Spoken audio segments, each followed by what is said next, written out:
നമസ്കാരം. Truth vision ന്യൂസിലേക്ക് സ്വാഗതം. കൊല്ലം ജില്ലയിൽ വൻ കഞ്ചാവ് വേട്ട, യുവാക്കൾ പിടിയിലായി. കൊല്ലം ജില്ലയിൽ 5 യുവാക്കൾ കഞ്ചാവുമായി പോലീസിന്റെ പിടിയിലായി. 30 കിലോ കഞ്ചാവുമായാണ് യുവാക്കൾ പോലീസിന്റെ പിടിയിലായത്.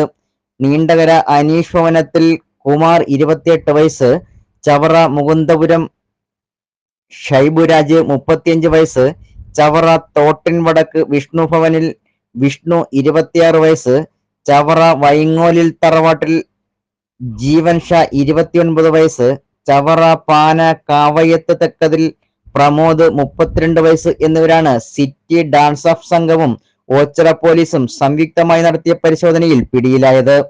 ജില്ലാ പോലീസ് മേധാവി വിവേക് കുമാർ IPS ലഭിച്ച രഹസ്യവിവരത്തിന്റെ അടിസ്ഥാനത്തിൽ പോലീസ് സംഘം നടത്തിയ പരിശോധനയിൽ ഓച്ചിറ സ്കൈലാബ് ജംഗ്ഷന് സമീപം വെച്ച് പ്രതികൾ സഞ്ചരിച്ചു വന്നിരുന്ന കാർ തടഞ്ഞു നിർത്തി നടത്തിയ പരിശോധനയിലാണ് വിൽപ്പനയ്ക്കായി കടത്തിക്കൊണ്ടുവന്ന 30 കിലോഗ്രാം കഞ്ചാവ് പോലീസ് സംഘം പിടിച്ചെടുത്തത്.